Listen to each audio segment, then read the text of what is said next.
Hello दोस्तों, आप सबको प्रभु यीशु के सामर्थ्य नाम में जय मसीह। आप सबको अपने इस वीडियो में मैं आपका स्वागत करता हूं। दोस्तों, आज की वीडियो बहुत ही महत्वपूर्ण होने वाला है, क्योंकि आज इस वीडियो के माध्यम से आज मैं आपको एक भेद की बात बतलाने आया हूं।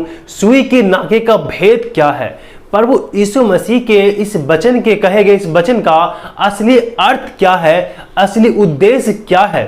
बहुत सारे मसीह भाई बहन इस उद्देश्य को, प्रभु यीशु मसीह की इस वचन के अर्थ को नहीं समझ पाता है। अगर आप भी उनमें से एक हैं जो इस अर्थ को नहीं समझ पा रहे हैं, तो ये वीडियो को आप पूरा जरूर देखिए, ताकि मैं आपको अच्छे से समझा सकूं और अपने आप आत्मिक जीवन में आप आगे बढ़ सको। तो दोस्तों, चलिए इस वीडियो को हम शुरू करते हैं। आगे बढ़ने से पहले आपको हम उस पद को पढ़ाना चाहते हैं जो प्रभु यीशु मसीह ने ऐसा कहा, जो हमें मत्ती रचित सुसमाचार उसका 19 अध्याय का 23 और 24 में लिखा है। तब यीशु ने अपने चेलों से कहा, मैं तुमसे सच कहता हूं कि धनवान का स्वर्ग के राज्य में प्रवेश करना कठिन है। तुमसे फिर कहता हूं कि परमेश्वर के राज्य में धनवान के प्रवेश करने से ऊंट का सुई के नाके में से निकल जाना सहज है। ऊंट का सुई के नाके में से निकल जाना सहज है, और इतना मुश्किल है धनवान को स्वर्ग में प्रवेश करना। तो मेरे प्रिय भाई बहनों, इन वचनों को पढ़ने के बाद जो इन अर्थ को नहीं समझते और जो यीशु के कहे गए इस बात का अर्थ नहीं जानते, उन लोग परेशान हो जाते हैं कि तो किसका उद्धार होगा। क्या सुई के नाके से ऊंट निकल सकता है? जब ऊंट उससे नहीं निकल सकता है, तो धनवान व्यक्ति का उद्धार कैसे संभव है, कैसे हो सकता है? अगर जो आप में से सुई के नाके को नहीं जानते हैं, तो आपके लिए मैं आपको बतला दूं। एक मैं फोटो लगा रहा हूं स्क्रीन पर, इसको देख लीजिए। ये सुई के नाका बोलते हैं इसको। सुई के पीछे जो एक छेद होता है जिसमें धागे को घुसाया जाता है, उस सुई के जो छेद से एक ऊंट को निकल जाना सहज है। अर्थात ऊंट तो उस सुई के छेद से निकल सकता है, लेकिन धनवान व्यक्ति स्वर्ग में नहीं जा सकता। क्या ऐसा सच में है? तो मेरे प्रिय भाई बहनों, प्रभु यीशु में इसका मतलब क्या है? क्या धनवान व्यक्ति का उद्धार नहीं होगा? क्या धनवान होना पाप है? ऐसा बिल्कुल भी नहीं है। प्रभु यीशु मसीह ने ऐसा बिल्कुल भी नहीं कहा कि धनवान व्यक्ति स्वर्ग में नहीं जा सकता। प्रभु यीशु मसीह ने कहा सुई के नाके से ऊंट को निकल जाना सहज है, अर्थात वो तो निकल जाएगा, लेकिन धनवान व्यक्ति स्वर्ग में नहीं जाएगा। अर्थात कहने का मतलब ये है कि सुई के नाका क्या है। आप जो प्रभु यीशु मसीह इन वचन जो है वो कहां पर कह रहा है, ये चीज को भी आपको ध्यान रखना होगा। प्रभु यीशु इजराइल में ये वचन का प्रचार कर रहा है, और इजराइलियों के लिए सुई के नाका क्या है सब पता था। उनके लिए, उन लोगों के लिए सुई की नाका का अर्थ मालूम था, और प्रभु यीशु मसीह उसके सिर्फ उदाहरण के लिए इस सुई के नाका को लेता है। और हमें और आपको सुई की नाका क्या है पता नहीं है। हमें और आपको यही पता है, जो सुई के जो पीछे में जो होल होता है, जिसको सुई का नाका बोलते हैं, उसमें तो धागे भी मुश्किल से जाता है। तो ऊंट कहां से पार कर पाएगा? तो फिर किसका उद्धार होगा? आपके मन में ऐसा सवाल आता होगा। लेकिन इस वचन को मैं इजराइल के ऐतिहासिक दृष्टिकोण से मैं आपको समझना चाहता हूं। उन दिनों में इजराइल में सुरक्षा के व्यू से, सुरक्षा के लिए शहर के चारों तरफ सुरक्षा दीवारें हुआ करती थी, शहर की सुरक्षा के लिए। और उस शहर में प्रवेश करने के लिए एक मुख्य द्वार हुआ करता था। वो जो मुख्य द्वार, उसी से राजा की एंट्री होता था, और उस शहर में किसी को प्रवेश करना होता था तो उसी मुख्य द्वार से वो प्रवेश करता था। तो राजा भी उसी से, लेकिन वो जो दरवाजा था उनका सिर्फ दिन में वो खोला रहता था। रात में उस दरवाजे को बंद कर दिया जाता था, ताकि उस दरवाजे से कोई घुसपैठ या कोई दुश्मन शहर में प्रवेश न कर सके। इसीलिए रात को उस दरवाजे को बंद रखा जाता था। लेकिन इसका जो लाभ है उन लोगों को तो मिलता था, लेकिन उन लोगों के लिए बहुत मुश्किल हो रहा था। जो व्यापार करते हैं, जो व्यापारी होते हैं, उन दिनों में जो व्यापार होते थे वो यात्रा करते थे, एक शहर से दूसरे शहर में यात्रा करते थे, और यात्रा का जो मुख्य साधन था हुआ करता था वो ऊंट था। ऊंट पर सामान लाद करके एक शहर से दूसरे शहर में वो जाया करते थे। और कभी कभी तो ऐसा होता था कि उस किसी जिस शहर में, उस इजराइल में कोई व्यापारी रात को आते थे, तो रात को आते थे तो उसको रात भर शहर के बाहर, चाहे वर्षा हो ठंड हो जैसा भी मौसम हो, उसको वो गुजारना पड़ता था। लेकिन वहां के राजा ने मुख्य द्वार के अलावा एक और द्वार बना रखा था जो बहुत छोटा था, यानी जिसको चोर दरवाजा भी कहा जाता था। और उस दरवाजे का जो आकार और डिजाइन था, जो छोटा दरवाजा, एक मुख्य द्वार के अलावा भी एक छोटा दरवाजा हुआ करता था उस इजराइल शहर में। उस दरवाजे का जो मुख्य दरवाजे से बहुत छोटा हुआ करता था, और उस दरवाजे का जो आकार और डिजाइन था वो सुई के नाके के जैसा दिखता था वो। इसीलिए इसी वजह से उस दरवाजे का नाम सुई की नाका पड़ा था। तो उस सुई की जो नजिस, सुई की नाके के यीशु मसीह बात करता है, वो सुई की नाका नहीं है जो हम और आज समझते हैं, जो कपड़ा सीने वाला सुई को, वो सुई की नाका नहीं है। जो यीशु मसीह कह रहा है वो सुई की नाका है जो एक दरवाजे के रूप में है, एक छोटा दरवाजा अर्थात सकरा दरवाजा। जब रात में व्यापारी आते थे उस शहर में बिजनेस करने के लिए, तो वो ऊंटों से आते थे, तो ऊंटों पर सारा सामान ले करके वो शहर में प्रवेश करते थे।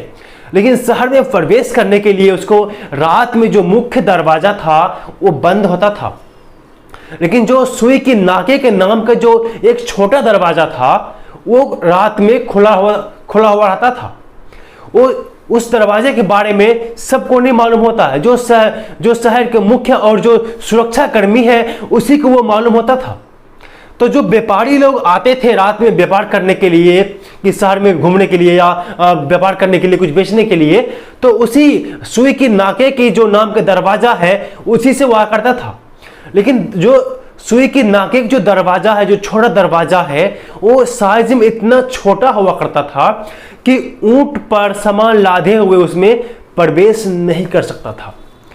तो उसमें प्रवेश करने के लिए क्या करना पड़ता था, ऊंट को बाहर रख करके ऊंट पर जितने भी सामान है उस सारे सामान को वो नीचे उतारते थे और सामान को पैदल लेकर के वो पास करते थे।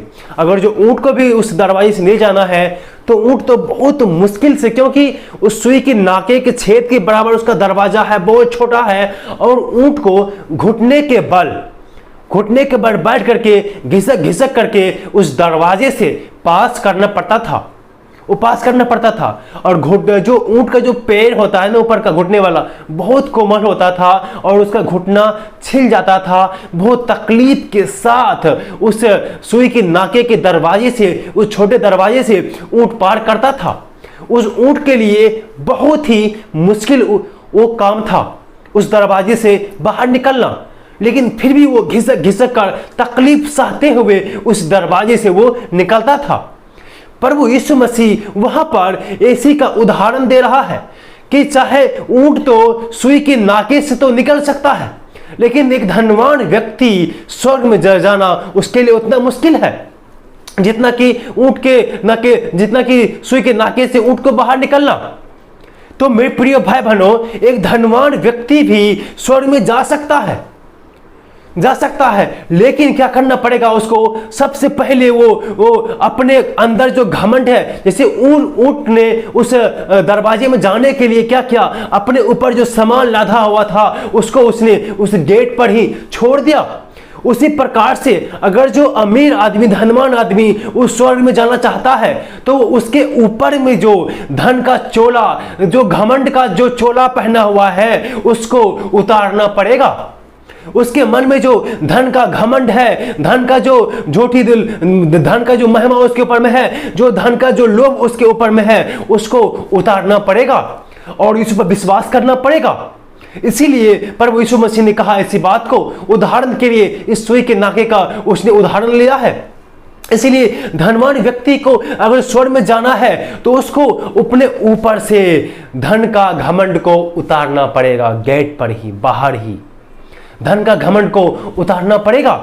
और जिस प्रकार से वो ऊंट सुई के नाके के दरवाजे पर घुटने पर जाकर के, घुटने के बल घिसक घिसक करके उस दरवाजे से पास करता था, उसी प्रकार से अगर जो धनवान व्यक्ति उस स्वर्ग में जाना चाहता है तो उसको अपने ऊपर से धन का जो घमंड है उसको उतारना पड़ेगा और घुटने पर जाना पड़ेगा, अर्थात घुटने पर करके उस परमेश्वर से अपने घमंड के लिए, अपने पाप के लिए गिड़गिड़ाना होगा, उस पाप के लिए गिड़गिड़ाना होगा और उससे माफी मांगना होगा। जो दूसरा काम था, जो पहला काम क्या करना है धनवान व्यक्ति को, अपने धन का घमंड को, धनवान होना कोई पाप नहीं है, बट घमंड करना पाप है।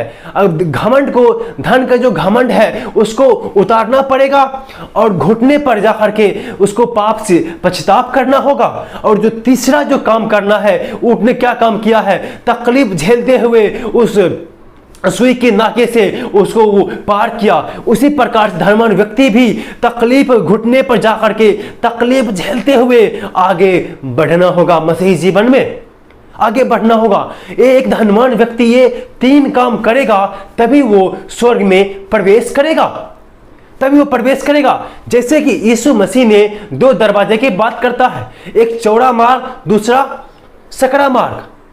प्रभु ने कहा चौड़ा मार्ग वो है जो मृत्यु को पहुंचाता है और सकरा मार्ग वो है जो जीवन को पहुंचाता है। अर्थात इस संसारिक जो धन संपत्ति है, संसार का जो लोभ है, वो आपको स्वर्ग में नहीं ले जाएगा।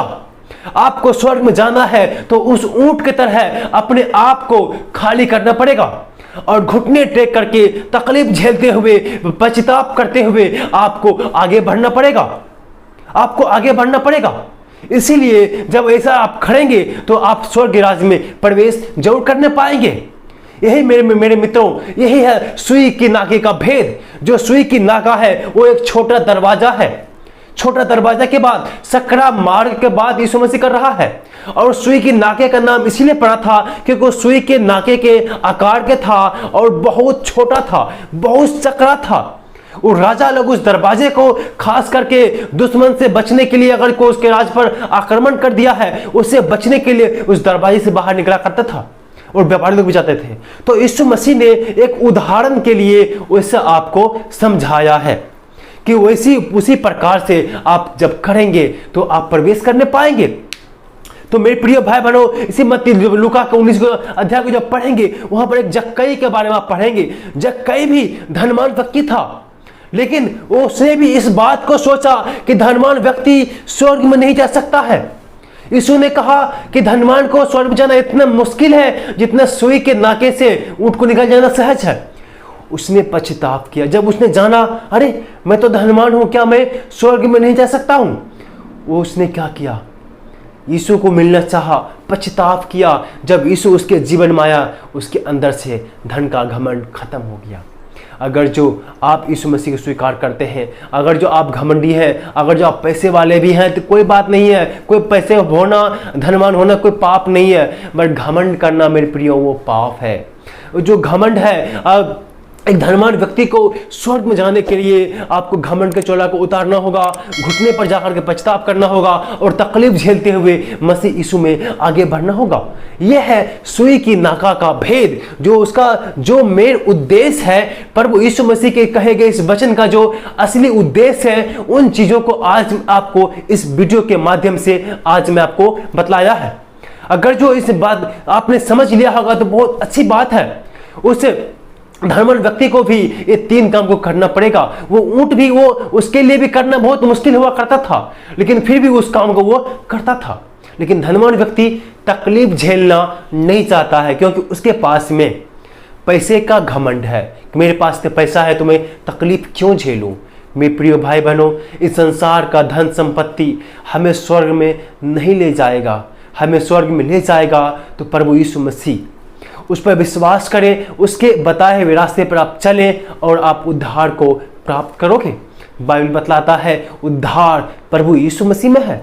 अगर जो आप उद्धार पाना चाहते हैं, आप स्वर्ग में जाना चाहते हैं, तो आप यीशु मसीह का चोला पकड़ लीजिए। यीशु मसीह वो सीढ़ी है जो आपको धरती से सीधा स्वर्ग में ले जाएगा।